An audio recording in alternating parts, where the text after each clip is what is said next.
మాజీ మంత్రి మల్లారెడ్డి బీఆర్ఎస్ పార్టీకి గుడ్ బై చెప్తున్నారా? కొద్ది రోజులుగా జరిగినటువంటి ప్రచారాలు ఇవన్నీ కూడా నిజంగానే ఇప్పుడు నిజం కాబోతున్నాయా? గతంలో ప్రచారం జరిగినప్పుడు ఆయనే లేదు నేను పార్టీ మారట్లేదు అని చెప్పారు. కానీ నిజంగానే ఇప్పుడు ఆయన పార్టీకి దూరం అయ్యారా? బీఆర్ఎస్కు నిజంగానే దూరం అయిపోయారా? అంటే కొద్ది రోజులుగా జరుగుతున్నటువంటి పరిణామాలు, ఆయన మాట్లాడినటువంటి మాటలు నిజమే అని క్లియర్ కట్గా చెప్తా ఉన్నాయి. సో దాని గురించి వాళ్ళ మనం మాట్లాడుకుందాం. నమస్తే, నేను Prabhakar Venuvanka, welcome to PV news. మాజీ మంత్రి మల్లారెడ్డి బీఆర్ఎస్ పార్టీలో ఒక జోష్ ఆయన ఉంటే, ఆయన ఎక్కడున్నా ఆయన మాట్లాడినంటే అది ఒక జోష్, ఒక యూత్కి కూడా ఒక యూత్ ఐకాన్ లాగా అయిపోయింది. ఆయన ఏజ్డ్ అయినప్పటికీ కూడా యూత్ ఐకాన్ లాగా అయిపోయిండు. రాజకీయాల్లో కానీ ఆయన కాలేజ్ వ్యవహారాల్లో చాలా యాక్టివ్గా పార్టిసిపేట్ చేస్తారు. సో బీఆర్ఎస్కు కొంత జోష్ ఉంది ఆయనతో హైదరాబాద్లో. కేవలం బయట జోషే కాదు, ఫైనాన్షియల్ జోష్ కూడా కొంత ఉంటుంది. ఎందుకంటే ఆయన ఫైనాన్షియల్గా చాలా ఉన్న వ్యక్తి. కాలేజీలు, యూనివర్సిటీలు ఇవన్నీ కూడా వచ్చినాయి. బీఆర్ఎస్ పార్టీ హయాంలో ఆయనకు అవన్నీ వచ్చినాయి కాబట్టి ఆ రెండు రకాలుగా ఆయన ఉన్న వ్యక్తి. కొద్ది రోజులుగా ఆయన బీఆర్ఎస్ పార్టీకి దూరంగా ఉంటున్నారు. మరి బీఆర్ఎస్ పార్టీ ఆయన దూరం పెడుతుందా, లేదంటే ఆయననే బీఆర్ఎస్ పార్టీకి దూరం అవుతున్నారా? అంటే ఆయననే దూరం అవుతున్నారు అనేది ఇప్పుడు మనకు క్లియర్గా అనిపిస్తున్నది. చాలా రోజులుగా ఈ ప్రచారం జరుగుతూ ఉన్నది. గతంలో ఆయన అయిపోయింది, చేరిపోయారు. సికింద్రాబాద్లో జరిగినటువంటి నరేంద్ర మోడీ సభలోనే ఆయన జాయిన్ అవుతారనే ప్రచారం కూడా జరిగింది. కానీ అప్పుడు లేదు జాయిన్ అవ్వట్లేదు, అట్లాంటిదంతా తప్పుడు ప్రచారం అది అని చెప్పి ఆయన మాట్లాడారు. కాకపోతే ఇప్పుడు మళ్ళీ ఆ దిశగా చర్యలు వేగవంతమైనట్టుగా కనిపిస్తూ ఉన్నది.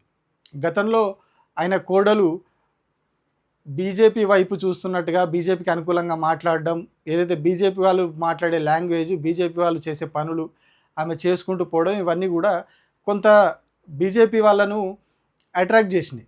బీజేపీ సోషల్ మీడియా మొత్తం మల్లారెడ్డి కోడల్ని ఒక రేంజ్లో సోషల్ మీడియాలో పబ్లిసిటీ చేసినాయి. ఈమె నిజంగా దేశభక్తురాలు, ఈమె నిజంగా మన పార్టీలోకి రావాలి, ఈమె అద్భుతంగా మాట్లాడుతున్నది, ఛత్రపతి శివాజీ గురించి అట్లా ఆమె కొన్ని మాట్లాడిన మాటలు ఇంటర్వ్యూలు అక్కడిక్కడ వాటిని బాగా వైరల్ చేసి బీజేపీ సోషల్ మీడియా ఆమెను కంప్లీట్గా ఫుల్గా వైరల్ చేసేసింది. అప్పుడే ఏదో తేడా కొడుతుంది, నిజంగానే వీళ్ళ ఫ్యామిలీ అంతా కూడా బీజేపీ వైపు వెళ్తున్నారని ప్రచారం జరిగింది. కానీ ఆ తర్వాతనే మల్లారెడ్డి లేదు అన్నాడు. కానీ ఆ గ్యాప్లోనే వాళ్ళంతా పోయి మోడీని కలిసిర్రు, ఫ్యామిలీ అంతా పోయి మోడీని కలిసి వచ్చారు. ఎందుకు కలిసిరు అంటే కాలేజీలో ఇనాగ్రేషన్ ఉన్నాయి, కొన్ని కార్యక్రమాలు ఉన్నాయి, వాటికి సంబంధించి కలిసినామని చెప్పారు. కేవలం ఎడ్యుకేషనల్ ఇన్స్టిట్యూషన్స్ సంబంధించిన అంశాలకే కలిసినాం తప్పితే మాకు రాజకీయంగా ఎట్లాంటి వేరే ఉద్దేశాలు లేవు, బీఆర్ఎస్ పార్టీలో కొనసాగుతా, బీఆర్ఎస్ పార్టీలోనే ఉంటా అని చెప్పి కూడా మల్లారెడ్డి మాట్లాడారు. కానీ ఇప్పుడు ఆయననే స్వయంగా చెప్పిర్రు, నేను పార్టీకి దూరమైనా అని చెప్పి నన్ను ఎవరు పట్టించుకుంటలేరు అని చెప్పాడు.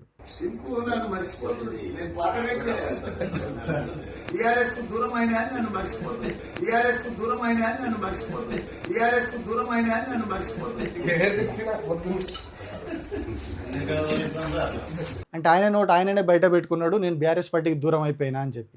అంటే మరి త్వరలో దగ్గర అయిపోయే పార్టీ ఏంటిది? కాంగ్రెస్ పార్టీకి అయితే దగ్గర అయ్యే పరిస్థితి లేదు. ఎందుకంటే ఆయనకి ఇప్పుడు ఆయన వివిధ రాష్ట్రాల్లో కాలేజీలు, యూనివర్సిటీలు పెట్టాలనుకుంటున్నారు. ఉత్తరప్రదేశ్లో పెట్టినట్టున్నారు ఆల్రెడీ. బీజేపీ పాలిత చాలా రాష్ట్రాల్లో కూడా ఆయన ఈ మల్లారెడ్డి యూనివర్సిటీలని ఎక్స్పాన్షన్ చేస్తున్నారు, పెడుతున్నారు. దేశవ్యాప్తంగా ఆయన విద్యా సంస్థలని ఎక్స్పాన్షన్ చేస్తున్నారు. సో అప్పుడు ఆయనకు కావాల్సిన సపోర్టు మోడీ నుంచి కావాలి, మోడీ మద్దతు ఉండాలి, మోడీ సపోర్ట్ ఉండాలి, ఈయన సపోర్ట్ మోడీకి ఉండాలి.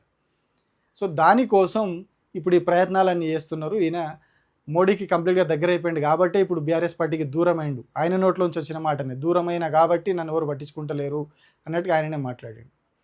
సో అందుకని దేశవ్యాప్తంగా ఆయన కాలేజీలను విస్తరించుకోవడానికి, కాలేజీలను పెంచుకోవడానికి ఇప్పుడు ఆయన అటువైపు పోతున్నాడు అనేది క్లియర్గా అర్థమైపోయింది. మరి అఫీషియల్గా ఎప్పుడు జాయిన్ అవుతారు ఏందనేది వాళ్ళే అనౌన్స్ చేయాలి. కానీ ఇప్పటికైతే ఆయన బీఆర్ఎస్ పార్టీకి దాదాపుగా దూరం అయిపోయినట్టే. అఫీషియల్గా కమలం కాషాయ కండువ కప్పుకునేది ఎప్పుడు అనేది వస్తుంది. అయితే నెక్స్ట్ మరి ఎలక్షన్లో లేనిది, ఆయన ఎమ్మెల్యేగా ఉన్నారు, ఇప్పుడు అల్లుడు ఎమ్మెల్యేగా ఉన్నాడు, వాళ్ళ కోడలు ఎంపీ టికెట్ గతంలోనే ఆశించి భంగపడ్డారు. సో ఇప్పుడు ఆమె నెక్స్ట్ ఎలక్షన్లో ఎంపీగా పోటీ చేయబోతూ ఉన్నారని చెప్తున్నారు. ఎందుకంటే ఎంపీగా ఉంటే జాతీయ స్థాయిలో చక్రం తిప్పడానికి అవకాశం ఉంటుంది, పర్మిషన్లు కావచ్చు, దేశవ్యాప్తంగా పరిచయాలు కావచ్చు, ఇవన్నీ ఉంటాయి. మనం ఏదో ఎంపీ అంటే ఇక్కడ పెద్ద గనవడరు, వాళ్ళు పెద్ద ఏం పని చేస్తారు అన్నట్టు ఉంటుంది. కానీ ఎంపీగా ఉన్న వాళ్ళు ఢిల్లీలో ఉండి వాళ్ళు సొంతగా చక్కబెట్టుకునే పనులు చాలా ఉంటాయి. సో అందుకని ఆమె నెక్స్ట్ ఎలక్షన్లో ఎంపీగా పోటీ చేయబోతున్నది అని చెప్తా ఉన్నారు. మరి ఆ ఎంపీగా ఎక్కడి నుంచి చేస్తారు? ఇప్పుడున్న మల్కాజ్గిరి నుంచి మరి ఈటెల రాజేందర్ ఉన్నాడు. సో నెక్స్ట్ ఆమెను ఎక్కడి నుంచి ఎంపీగా పోటీ చేయిస్తారు? ఎప్పుడు వీళ్ళు బీజేపీలో అఫీషియల్గా చేరబోతున్నారు? లేదు అంటే లాస్ట్ టైం చెప్పినట్టే మళ్ళీ మల్లారెడ్డి లేదు నేను అంతా బీఆర్ఎస్లోనే ఉన్నా, ఇదంతా తూచి ప్రచారం అని చెప్పి మళ్ళీ బయటకు వస్తారేమో. ఎందుకంటే రాజకీయాల్లో ఏమైనా జరుగుతుందో ఆయన ఎటైనా మాట్లాడగలడు. కానీ వీళ్ళకున్న అవసరాలు, ఇప్పుడున్న పరిస్థితి, వాళ్ళ యూనివర్సిటీల ఎక్స్పాన్షన్, ఇవన్నీ అయితే వాస్తవం. దేశవ్యాప్తంగా వీళ్ళు బీజేపీ అవసరం వీళ్ళకు ఉన్నది. కాబట్టి ఖచ్చితంగా ఈ ప్రచారం ఏదైతే ఉందో అది 100% నిజమే అనేది మనకు అర్థమవుతుంది. కానీ వాళ్ళ అఫీషియల్‌గా ఇప్పుడు అప్పుడే ఒప్పుకోవట్లేదు.